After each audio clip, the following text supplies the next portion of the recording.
कि इसे विस्तार से समझते हैं।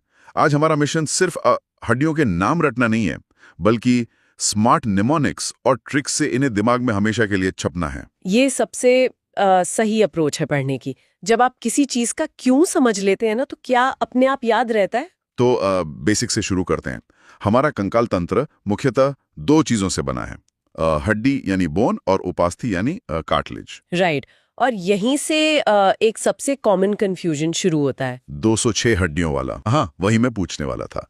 हम सब बचपन से रट्टे आए हैं कि एक एडल्ट में 206 हड्डियां होती हैं, पर न्यूबॉर्न बेबीज में लगभग 270 से 300 हड्डियां होती हैं। ये गणित कुछ अजीब नहीं लगता? देखिए, यहाँ ना बायोलॉजी का एक बहुत ही शानदार मैकेनिज्म काम करता है। हड्डियां कहीं गायब नहीं होती हैं। अच्छा। इस प्रोसेस को ऑसिफिकेशन या अस्थिकरण कहते हैं। अच्छा, ऑसिफिकेशन। हाँ, जब बच्चा पैदा होता है तो उसकी ज्यादातर हड्डियां ठोस कैल्शियम की नहीं बल्कि काफी हद तक नरम कार्टिलेज की बनी होती है और कई छोटे छोटे टुकड़ों में होती है। ओह, तो ये नरम होना और टुकड़ों में होना कोई वीकनेस नहीं बल्कि एक डिजाइन फीचर है। एग्जैक्टली जरा सोचिए, जन्म के समय बच्चे को एक बहुत ही संकरी जगह से गुजरना होता है। अगर उसकी खोपड़ी एडल्ट्स की तरह ठोस हो तो जन्म लेना ही नामुमकिन हो जाएगा। अरे वाह, ये लचीलापन ही उन्हें बचाता है। बिल्कुल। फिर जैसे जैसे बच्चा बड़ा होता है, चलना दौड़ना शुरू करता है, तो ये नरम कार्टिलेज ठोस हड्डी में बदलने लगती हैं। कैल्शियम जमा होता है और छोटी हड्डियां फ्यूज होके बड़ी हड्डी बना लेती हैं। यानी फ्यूजन की वजह से टोटल नंबर घटकर 206 रह जाता है। कमाल की चर्चा है ना? नेचर का बेस्ट डिफेंस मैकेनिज्म है। अब अगर हम हड्डी के बेसिक स्ट्रक्चर पे आएं, तो हमें पता है कि इसमें कैल्शियम फॉस्फेट और कैल्शियम कार्बोनेट होता है।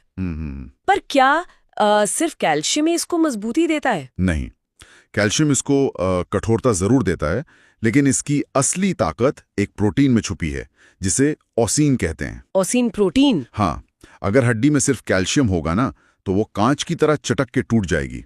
ओसीन उसमें थोड़ा लचीलापन लाता है जिससे वो झटके सह सके। अच्छा, और वहीं दूसरी तरफ जो हमारी कार्टिलेज है, जैसे हमारे कान का बाहरी हिस्सा या नाक की टिप, वहाँ कॉन्ड्रिन नाम का प्रोटीन होता है। कॉन्ड्रिन मतलब क्या हम इसको ऐसे समझ सकते हैं कि अस्थि या बोन उस बिल्डिंग की ठोस ईंटें हैं जिसमें ओसिन यूज हुआ है, और कार्टिलेज वो लचीला रबर शॉक अब्जॉर्बर है जो दरवाजों में लगा होता है। ये बहुत सटीक एनालॉजी है, बिल्कुल ऐसा ही है। पर एग्जाम्स में एक और कंफ्यूजन होता है हमेशा, इन हड्डियों को आपस में बांध कर कौन रखता है? लिगामेंट और टेंडन, ये दोनों टर्म्स हमेशा मिक्स हो जाते हैं। अरे ये कंफ्यूजन तो बहुत आम है। दोनों ही बहुत स्ट्रॉन्ग कनेक्टिव टिश्यूज हैं। इसको याद रखने की ना एक बहुत सिंपल सी ट्रिक है जो टॉपर्स अक्सर यूज करते हैं। BBL। BBL? इसका क्या फुल फॉर्म है? इसका मतलब है bone to bone equals to ligament. यानी जो हड्डी को हड्डी से जोड़े वो लिगामेंट, बीच में टेंडन होता है। हाँ, मतलब अगर मसल एक इंजन है और हड्डी एक पहिया है, तो टेंडन वो चेन है जो इंजन की पावर पहिए तक ले जाती है। वाह, muscle to bone tendon, MBT। इस फाउंडेशन को समझने के बाद ना, अब उस हिस्से पर आते हैं जो हमारे मेन ऑर्गन्स को बचाता है, यानी एक्सियल स्केलेटन। सही दिशा में जा रहे हैं हम। देखिए, पढ़ने की सुविधा के लिए ना कंकाल को दो हिस्सों में बांटा गया है। पहला एक्सियल स्केलेटन, जिसमें 80 हड्डियां होती हैं, और इसकी शुरुआत खोपड़ी यानी स्कल से होती है ना? बिल्कुल। खोपड़ी में कुल 29 हड्डियां होती हैं, जिसमें से 8 हड्डियां मिलकर हमारा कपाल या क्रेनियम बनाती हैं। ये एक तिजोरी की तरह है जिसमें हमारा ब्रेन सेफ रहता है। और बाकी के 21 14 हड्डियां हमारे चेहरे को आकार देती हैं। 6 हड्डियां कानों में होती हैं, 3 हर कान में, और एक यू शेप की हायोइड हड्डी होती है जो गले में जीभ के ठीक नीचे होती है। अब यहाँ एक प्रॉब्लम आती है। रेलवे और SSC जैसी एग्जाम्स में कपाल की इन 8 और कान की 6 हड्डियों के नाम पूछ लिए जाते हैं। कोई स्मार्ट ट्रिक है इनके लिए? बिल्कुल है। कपाल की 8 हड्डियों के लिए medical students step of trick use करते हैं। STEPOF। अच्छा, स्टेप ऑफ। इसको डिकोड कैसे करें? देखिए, S से स्फीनॉइड, T से टेम्पोरल, E से एथमॉइड, P से पैराइटल O से ऑक्सीपिटल और F से फ्रंटल। हाँ। रटने की जगह बस ये ध्यान रखें कि ऑक्सीपिटल पीछे होती है जो विजन सेंटर को बचाती है और फ्रंटल आगे। स्टेप ऑफ बस उस इंफॉर्मेशन को एग्जाम के प्रेशर में रिकॉल करने का एक स्विच है। ये बहुत हेल्पफुल है। और कान की हड्डियों के लिए क्या ट्रिक है? कान की 3 मेन हड्डियों के लिए ट्रिक है MIS यानी मिस। M से मैलियस, I से इनकस और S से स्टेपिस। वेट स्टेपीज वही ना जो शरीर की सबसे छोटी हड्डी है, अक्सर जीके में पूछा जाता है। एग्जैक्टली ये चावल के दाने से भी छोटी होती है, पर साउंड वेव्स को ब्रेन तक पहुंचाने में इसका रोल सबसे बड़ा है। क्या गजब का पैराडॉक्स है, सबसे छोटी हड्डी का काम सबसे बड़ा। खैर, अब खोपड़ी से थोड़ा नीचे आते हैं, हमारी रीढ़ की हड्डी यानी स्पाइन। हाँ, कशेरुक दंड या वर्टिब्रल कॉलम। एक अडल्ट में 26 वर्टिब्रे या कशेरुक होते हैं।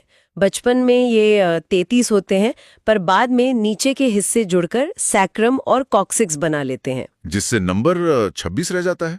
अच्छा, मैंने पढ़ा है कि रीढ़ की हड्डी का जो सबसे पहला वर्टेब्रा है, जिस पर पूरी खोपड़ी टिकी होती है, उसे एटलस कहते हैं। हाँ, और इसके पीछे एक ग्रीक पौराणिक कथा है। एटलस वो देवता था जिसने पूरी धरती का भार अपने कांधों पर उठाया हुआ था। तो हमारी खोपड़ी हमारी दुनिया है जिसका भार उस हड्डी पर है। कमाल है। अब आते हैं एक्सियल स्केलेटन के आखिरी हिस्से पर, यानी छाती का पिंजरा, रिब केज। इस पिंजरे के बिल्कुल सामने एक चपटी हड्डी होती है जिसे स्टर्नम कहते हैं, और इससे पसलियों के 12 जोड़े जुड़े होते हैं, यानी 24 रिब्स। इन रिब्स की कैटेगरीज के लिए TFF ट्रिक काफी पॉपुलर है ना? बिल्कुल। T से ट्रू, F से फॉल्स और अगले F से फ्लोटिंग। पहले 7 जोड़े ट्रू हैं, अगले 3 फॉल्स और आखिरी के 11वां और 12वां जोड़ा फ्लोटिंग या प्लूई पसलियां होती हैं। यही मुझे हमेशा डाउट होता था। अगर ये आखिरी रिब्स फ्लोटिंग है यानी तैर रही हैं, तो क्या हम जब गहरी सांस लेते हैं तो ये किसी अंदरूनी अंग या फेफड़े को पंक्चर नहीं कर देती? ये सवाल ना बहुत से स्टूडेंट्स के दिमाग में आता है, क्योंकि फ्लोटिंग वर्ड थोड़ा डरावना लगता है, पर असल में उनके तैरने का मतलब ये नहीं कि वो हवा में ऐसी झूल रही हैं। अच्छा, तो क्या होता है? वो पीछे की तरफ से रीढ़ की हड्डी से बहुत ही मजबूती से जुड़ी होती हैं। फ्लोटिंग उन्हें इसलिए कहते हैं क्योंकि वो आगे आकर स्टर्नम से नहीं जुड़ती। ओह, मतलब सामने से खुली रहती हैं बस। एग्जैक्टली। और ये ना एक एवोल्यूशनरी मास्टरपीस है। ये फ्लोटिंग रिब्स पीछे से हमारी किडनी को सेफ रखती हैं, और आगे से खुली होने के कारण जब हम गहरी सांस लेते हैं तो डायाफ्राम को फैलने के लिए पूरी जगह मिल जाती है। यहाँ पर बात सच में बहुत दिलचस्प हो जाती है। सेफ्टी के लिए हमारे पास एक हेलमेट है यानी स्कल, और एक ठोस पिंजरा है रिब्स का, पर इस आर्मर को पहनकर हम एक जगह तो बैठे नहीं रह सकते। बिल्कुल, हमें चलना फिरना भी तो है। वही तो। और यहीं से शुरुआत होती है एपेंडिकुलर स्केलेटन की। क्या मैं ये कह सकता हूं कि अगर एक्सियल स्केलेटन कार का इंजन और चेसी है, तो एपेंडिकुलर स्केलेटन कार के पहिए और स्टीयरिंग है? कार का शैसी और पहिए मुर्दा धातु के बने होते हैं, जितना चलाएंगे घिसेंगे। सही बात है। लेकिन हमारा एपेंडिकुलर स्केलेटन, जिसमें हाथ पैर और उन्हें जोड़ने वाली मेखलाएं यानी गर्डल्स की 126 हड्डियां हैं, वो लिविंग टिश्यू है। बायोलॉजी में एक वुल्फ्स लॉ है। वॉल्फ्स लॉ ये क्या कहता है? इसके हिसाब से ना, आप अपनी हड्डियों पर जितना स्ट्रेस डालेंगे वो उतनी ही घनी और मजबूत होंगी।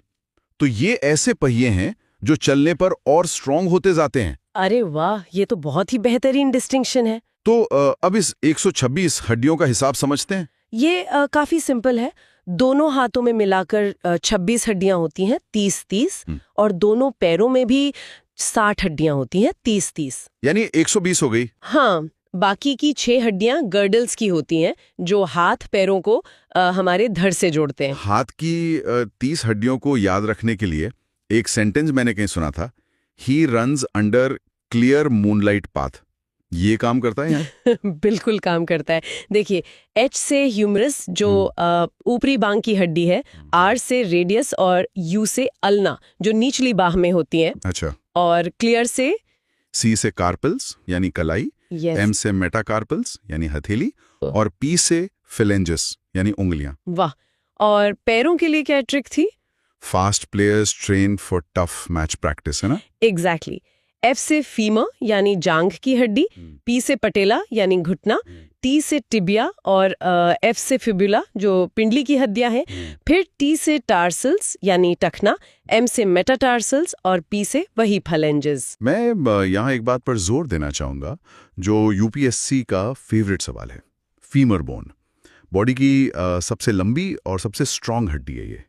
मैंने कहीं पढ़ा था कि कंक्रीट से भी ज़्यादा वेट सह सकती है। हाँ, आपने बिल्कुल ठीक पढ़ा है। फीमर की स्ट्रेंथ सिर्फ उसके साइज में नहीं बल्कि उसके इनर स्ट्रक्चर में है। वो अंदर से पूरी तरह ठोस नहीं होती बल्कि थोड़ी खोखली और स्पंजी होती है। खोखली होती फिर भी इतनी स्ट्रांग? हाँ, इंजीनियरिंग में इसे स्ट्रक्चरल एफिशिएंसी कहते हैं, कम वेट में ज्यादा मजबूती। और वही दूसरी तरफ पैर में ही फिब्यूला होती है जो बॉडी की सबसे पतली हड्डी है। इसका मेन काम वजन उठाना नहीं बल्कि मसल्स को जोड़ने की जगह देना है। कमाल का डिजाइन है। अच्छा, इन हाथ पैरों को जोड़ने वाली मेखालियों के बारे में भी पूछना था, जैसे कंधे के लिए क्लैविकल और स्कैपुला। मुझे हमेशा लगता था कि क्लैविकल को ब्यूटी बोन क्यों कहते हैं? ये थोड़ा अजीब जरूर लगता है सुनने में, पर इसके पीछे ह्यूमन साइकोलॉजी और बायोलॉजी है। क्लैविकल स्किन के ठीक नीचे होती है तो आसानी से दिखती है। हाँ, वो collar bone. Right. Evolutionary biology में ना एक क्लियर और सिमेट्रिकल कॉलर बोन को अच्छे स्वास्थ्य और कम बॉडी फैट का सीधा संकेत माना जाता था। इसीलिए इसे अट्रैक्शन या ब्यूटी से जोड़ दिया गया। अरे वाह, इसका सीधा कनेक्शन फिटनेस से है। अब देखिए, हमारे पास मजबूत हड्डियां भी आ गई और सेफ्टी भी, पर प्रॉब्लम यह है कि हड्डियां खुद से मुड़ नहीं सकती। मुड़ेंगी तो टूट जाएंगी। फिर हम डांस या स्पोर्ट्स कैसे कर लेते हैं? इसके लिए नेचर ने हमें जॉइंट्स दिए हैं, अस्थि संधि। इन्हें आप शरीर के कब्जे या हिंजेस मान सकते हैं। ये मुख्यतः 3 तरह के होते हैं। ठीक है। पहले है इमूवेबल जॉइंट्स यानी अचल संधि, जैसे हमारी खोपड़ी की हड्डियां। खोपड़ी में जॉइंट्स क्यों होते हैं अगर उन्हें हिलना ही नहीं है तो? क्योंकि बचपन में जब हमारा ब्रेन तेजी से बढ़ रहा होता है तब इन हड्डियों को फैलने के लिए जगह चाहिए होती है। फिर जब ब्रेन पूरा डेवलप हो जाता है तो ये हड्डियां किसी जिक्सॉ पजल की तरह आसपास में लॉक हो जाती हैं, जिन्हें सूचर्स कहते हैं। ओह अच्छा, सूचर्स। और दूसरे टाइप के? दूसरी होती हैं स्लाइटली मूवेबल जॉइंट्स, जिनमें बहुत मामूली मूवमेंट होता है, जैसे रीढ़ की हड्डी। अगर वो बहुत ज्यादा फ्लेक्सिबल होती ना तो बॉडी का वेट नहीं उठा पाती। समझ गया। और तीसरी कैटेगरी वही होगी जो सबसे ज्यादा काम आती है चलने में? हाँ, फ्रीली मूवेबल जॉइंट्स या साइनोवियल जॉइंट्स। इन्हीं की वजह से हम हाथ पैर को अलग अलग दिशा में घुमा पाते हैं। और मैंने सुना है इन जॉइंट्स के बीच एक लिक्विड होता है, साइनोवियल फ्लूइड, जिसे लोग बॉडी का इंजन ऑयल भी बोलते हैं। इसको इंजन ऑयल कहना ना इसकी थोड़ी तौहीन होगी। तौहीन होगी? वो क्यों? क्योंकि ये किसी आम ग्रीस या तेल से बहुत ज्यादा एडवांस्ड है। साइनोवियल फ्लूइड एक नॉन न्यूटोनियन फ्लूइड की तरह बिहेव करता है। नॉन न्यूटोनियन मतलब जब आप धीरे धीरे चलते हैं तो ये फ्लूइड बहुत पतला और चिकना रहता है, पर जैसे ही आप कहीं ऊंचाई से कूदते हैं तो झटके के प्रेशर से ये माइक्रोसेकंड में गाढ़ा हो जाता है, एक शॉक अब्जॉर्बर बन जाता है। इंजन ऑयल ऐसा थोड़ी ना कर सकता है। अरे वाह, ये तो सच में किसी लिक्विड आर्मर की तरह काम करता है। अब अगर इन साइनोवियल जॉइंट्स के टाइप्स की बात करें तो इसके लिए भी एक बहुत मस्त ट्रिक है, BHAGS। हाँ, भाग स्ट्रिक काफी पॉपुलर है। बी से बॉल एंड सॉकेट, एच से हिंज जॉइंट, ए से एटलिस पिवट, जी से ग्लाइडिंग और एस से सैडल जॉइंट। जरा एक पल के लिए सोचिए, अगर हमारी कोहनी में यानी एल्बो में हिंज जॉइंट की जगह बॉल एंड सॉकेट जॉइंट होता, जैसे कांधे में होता है, तो क्या हम अपना हाथ 360 डिग्री घुमाकर पीछे मोड़ सकते थे? ये थॉट तो बहुत ही एक्साइटिंग है। अगर ऐसा होता तो हम सच में किसी रोबोट की तरह कोहनी को गोल घुमा पाते। पर बायोलॉजी में ना हर चीज एक ट्रेड ऑफ है। ट्रेड ऑफ कैसे? देखिए, बॉल एंड सॉकेट आपको मूवमेंट तो बहुत देता है, पर उसमें स्टेबिलिटी कम होती है, इसलिए कंधा जल्दी डिसलोकेट हो जाता है। ओह अच्छा, इसलिए। हाँ, और कोहनी में हिंज जॉइंट इसलिए दिया गया है ताकि हम भारी चीज़ों को पुश या पुल कर सके बिना इस डर के कि हमारी कोहनी खिसक जाएगी।